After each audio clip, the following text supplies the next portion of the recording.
Alright, hey there everybody. It's the end of October. Halloween is tomorrow. Happy Halloween. And it is time for another pickups video. I'm going to start off real quick with a little stack of Switch games right here. Some cool stuff in here for sure. Couple things. Mostly, a lot of this stuff was picked up because GameStop had some like crazy sticker sale on like new copies of games that they didn't, trying to get rid of. So I picked up a lot of this stuff here for like 10, 15 bucks, even $5 for some of these, so that was cool. And the first one of those is, boom, we got Taiko no Tatsujin Rhythm Festival. This is the Taiko drum game for the Switch. And for being like 10 bucks, even if I don't have like the drum controller and I don't really, know much of the music on there, because a lot of it is like anime or it's from other Namco games or stuff like that. 10 bucks for a Taiko game a game that I like on like its base premise is really cool. Alright, next up we got a little golf journey. This is actually it was a limited run release, and it's by Playtonic, the ukulele folks, the X-Rare employees and such. And just a nice cool little relaxing golf game that looks really nice. I think you get it for like 30 bucks. It's one of their like distributor, what do they call it, distro line games. So even though it says limited run, it's not like you have to do the pre-order or anything like that. You could probably, I think, I got it on eBay. I think you can get it on like Amazon too, so it's not hard to come by. Similar to this, although it did go out of stock, and I was worried that I'd kind of missed out on it by not pulling the trigger right away. And then it came back in stock on Amazon, and this is Moon. This is so I believe it's from like the late 90s, or I don't know if they just made that up so that they could tell you that and make the visuals like make more sense. But that was the thing I was under the impression of, is that this is actually from like 20 years ago or so, and it calls itself like the anti-RPG. It's very inspired by like Earthbound, and would largely go on to like inspire like Undertale, where it's not about battles and stuff, it's about interacting with the other characters, and it's quirky and it's silly and all that. So definitely really interesting. Wanted to get my hands on it, so glad that I grabbed that off of also the distro line games from Limited Run. We got this one. I feel like even if I'm not like super into the games, like I know these games. This is Ninja Jajamaru plus Hell the Great Yokai Battle, and it is a collection from Einen of games from like the Super Ninja Kid series from back in the NES and Super Nintendo days. They didn't really sell that well over here, but they sold a lot more in Japan. And there's a new game for this. That's basically the what the main title here is that's the new game, and then you get 5 other games from back in the day. And it's like it says it's a jump and run series, so it's a side-scrolling like platformer, stuff like that. And yeah, just for the sake of having like more collections on the Switch, because there's so many, and I've seen a lot of people making list videos and stuff like that, like all the collections you can get on the Switch, and I'm like, yeah, I basically buy those when they come out, so I'm like, I'm not missing any. It's pretty funny. But yeah, I mean, it's the ultimate like thing to have for me, is like the best, most convenient way to play a bunch of those games at the same time. Next we have Proteus.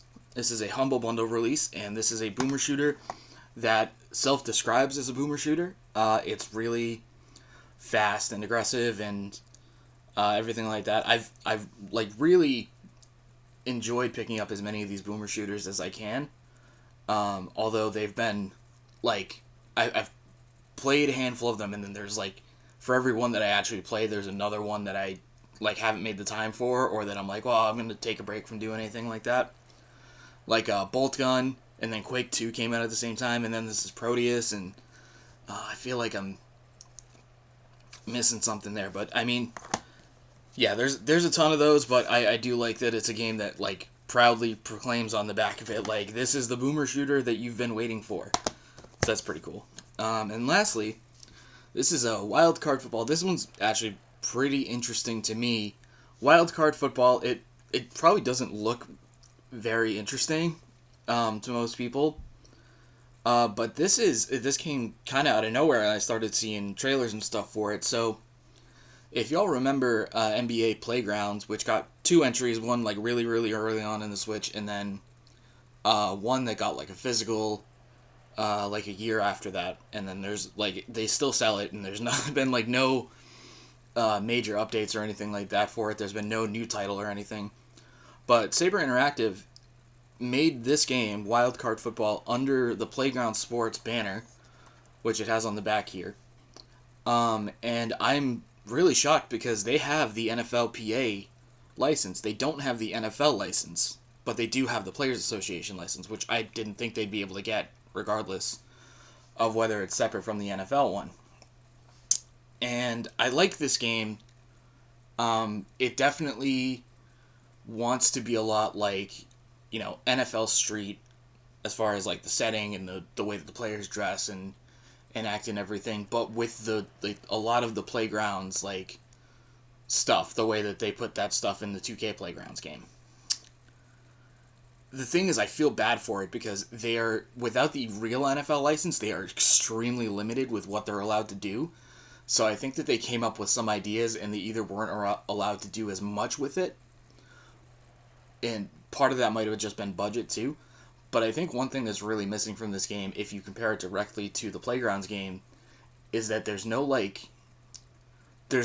old players, there's no legacy players or anything like that, and I assume that a lot of that is tied to just the regular NFL license.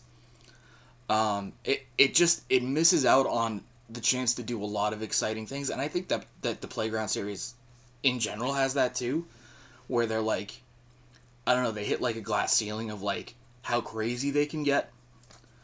But like as far as like base gameplay, this game's pretty cool. And I bought it first day because if you make a game like this, I'm going to buy it first day to show that I want to buy it. Like, please make more of these. It's basically my favorite genre of game at this point. So yeah, I do recommend probably getting this when it goes on sale so that you can check it out and see what I mean, and hopefully there will be some like follow up to it that maybe they can like finagle something with like EA's licensing and everything.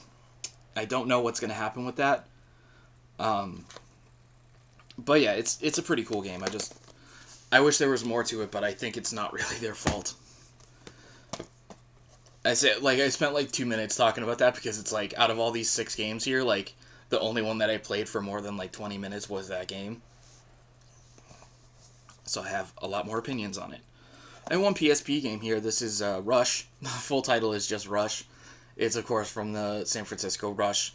And I think it's actually, more or less, it's just the LA Rush that they did in, like, 2005.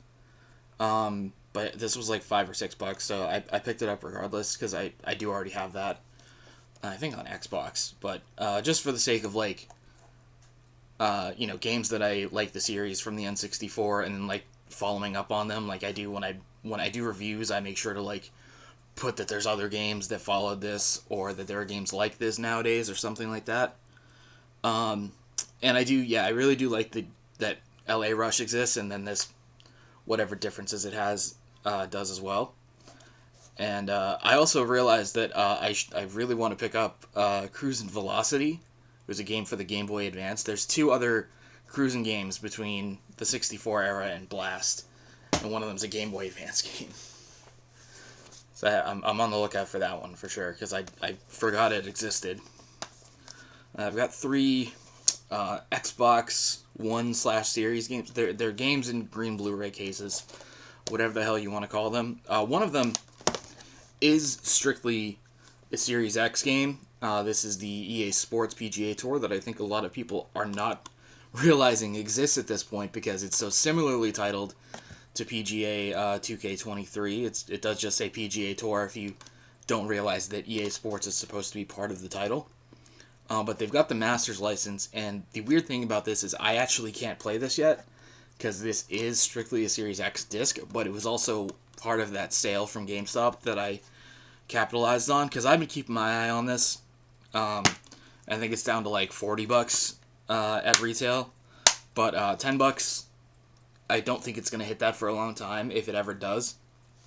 And I know I probably will get a Series X somewhere down the line. So for right now, it's just for the collection purposes. And I don't know what's gonna happen with this game because so few people seem to realize it exists.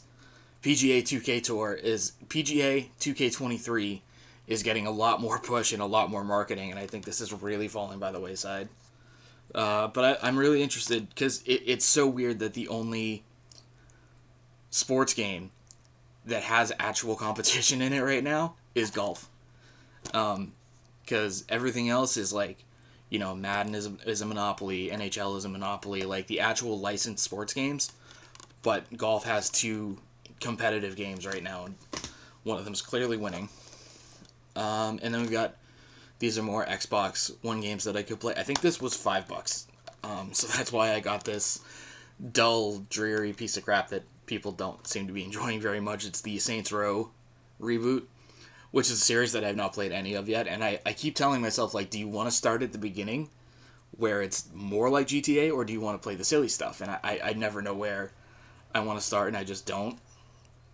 But yeah, it's just like all the other ones, it's pretty cheap now, except for like the first two.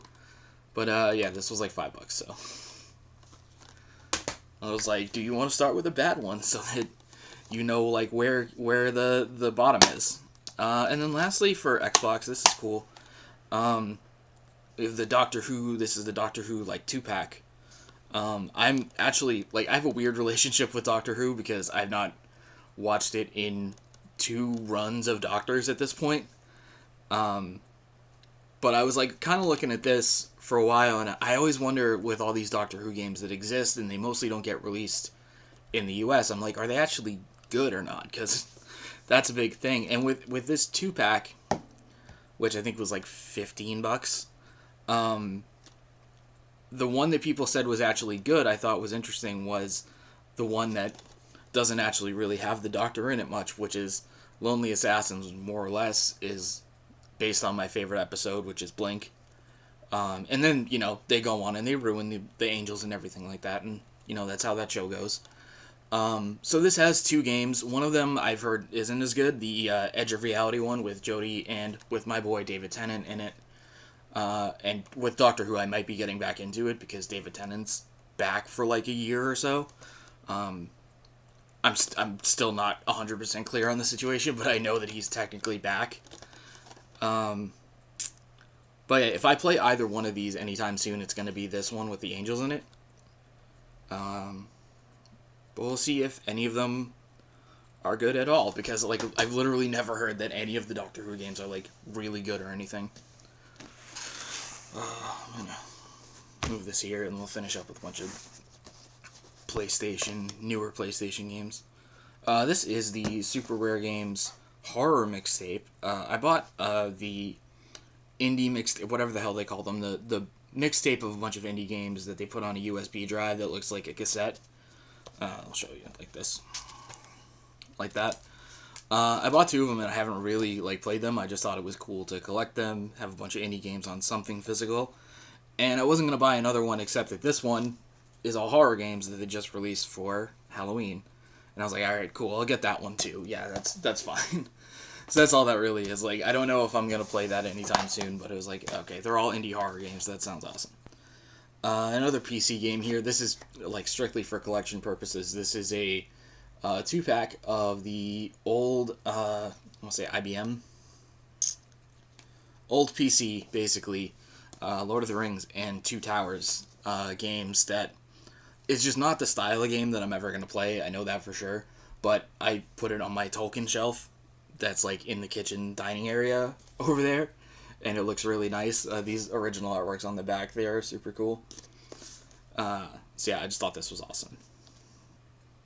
Yeah. It's a Tolkien collection thing, not a video game collection thing. Still really, really cool. And then one PS2 game, Reservoir Dogs, which is... I had not seen this game in a really long time, and I saw it come by again, and I was like, oh, you know what? I want to pick that up because it's a game I go, why? Why did they make this? And I think it's because in that mid-2000s era, they were making so many, like, you know, cash in on, like, before we started remaking everything, there was a lot of cashing in on, like, licenses of, like, you know, cool adult, like, dudes being dudes, their favorite movie stuff, because we had, like, The Godfather, we had Sopranos, we had... See, I'm blanking on other stuff, but those are the two that come to mind, especially. Say Godfather, Sopranos, Scarface was a big one. It's just like Reservoir Dogs, I got a game for some reason. This actually goes from basically all the stuff that happened between, like the actual heist and, like, up until they get back to the warehouse, which is kind of interesting. Yeah, it's supposed to be kind of mid, but I was just like, oh yeah, I like Reservoir Dogs. I like that movie. I would be interested to see what the game is like. Alright, then we got some PS4, and this is actually the most PS5 I think I've ever gotten in the span of like a month, but it's because, like I said, I was taking advantage of that new title sale that was at GameStop. But I'm going to start with PS4. Tiny Tina's Wonderlands, which was like $10 on PS4, and I figured I was going to hold out for the PS5 version of this, but you know, $10, it doesn't seem like it's considerably worse on PS4. And you know, as little as I've played Borderlands all that recently, this is the game that I was like, that's Borderlands becoming interesting to me again. So I had my eye on this for a little while. Yeah, Tekken 7. I had waited to pick up Tekken 7 because I was still like, oh, if I want to play any Tekken, I'll play 3. I'll play like Tag Tournament 2 on the Wii U, or I'll play like 6, because I think I got 6 fairly recently. But then again, it went to $10 on sale pretty cheap, so I was like, yeah, just add that to the PS4 shelf. Seems necessary. We've got Astronite. This actually seems like it's pretty cool. It's all in black and white. It describes itself as a 1-bit Metroidvania, which I think refers to the fact that, like, aesthetically it looks a lot like Asteroids, or like it's not really vector graphics because they are pixels, but it's got that black and white aesthetic. It actually looks pretty cool. I think that was also $10. Yeah, Dodgeball Academia, another Humble Bundle release game, or Humble Games release.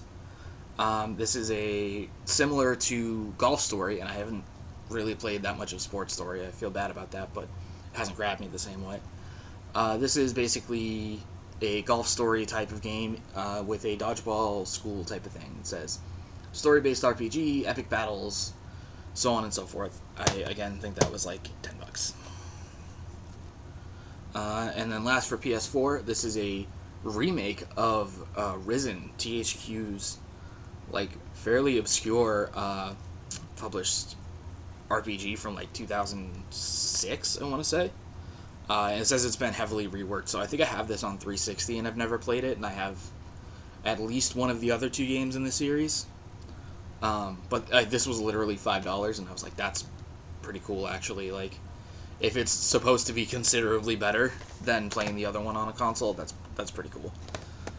And then we got some PS5 here. So, Shadow Warrior 3 Definitive Edition. Again, we're back to boomer shooters. That's another boomer shooter I've picked up recently and haven't played yet, but it only came like 2 days ago. So, I loved the first one, which I have on PS4, and then they never did like a regular retail release of the second one, which always bothered me. And then I never really got a chance to do it on PS4 like digital or anything like that, or get it from limited run because it got really expensive like right away. But Shadow Warrior 3, good to see that there's more Shadow Warrior to be had. We've got Deathloop. This is a game that I knew I wasn't going to pay more than $20 for, even as long as I've had my PS5 now, like 3 years, and being like, oh, that's a like AAA type game that has some level of interest for me. Like, it's a decent amount of intrigue, but it seems like it's going to drop off really fast, so I just kind of waited until it was like $10, and I got it for $10, so. This one was really interesting to me. I was thinking about this for a while. One of those you gotta suss out if the horror games are your style or not. This is Sherons Staircase, and what it actually reminded me of is another game that I'm playing kind of on and off with the Sinking City, which is very, very Lovecraftian game. It's super all Lovecraft. But if you take the Lovecraft stuff out and look at just the like framework of the game, Sherons Staircase reminds me of that a little bit. That or Call of Cthulhu 2018.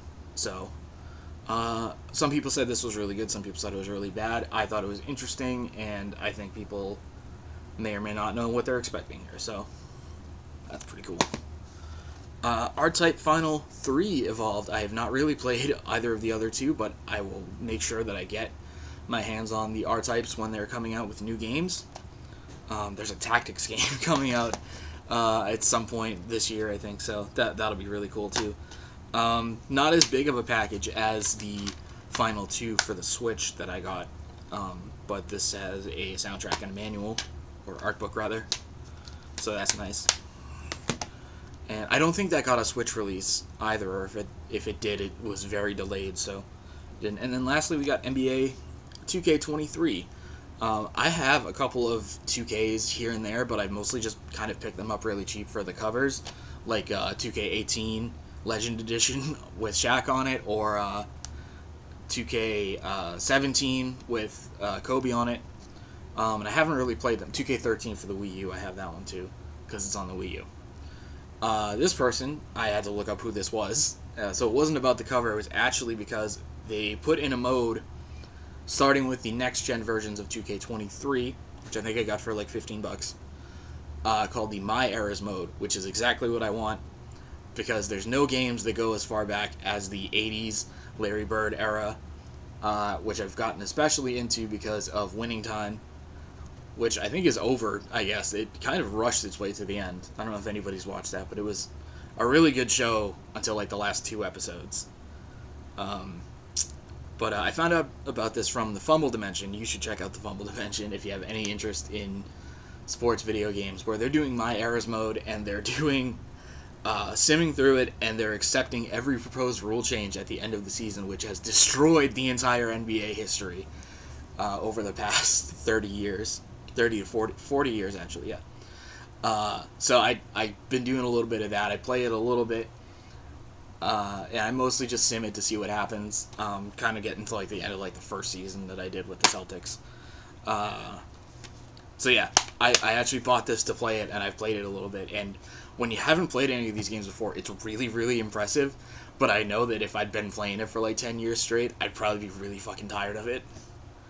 But that's pretty cool. That mode is right up my alley. That's what I want to do. And that's it. They've been taking advantage of some more sales, and also you're probably noticing that I didn't have Super Mario Brothers Wonder. That will be probably in my next pickups video. It's coming in like the next week or so. But I'll talk more about that when I get it. Alright. Thanks for watching. Peace out.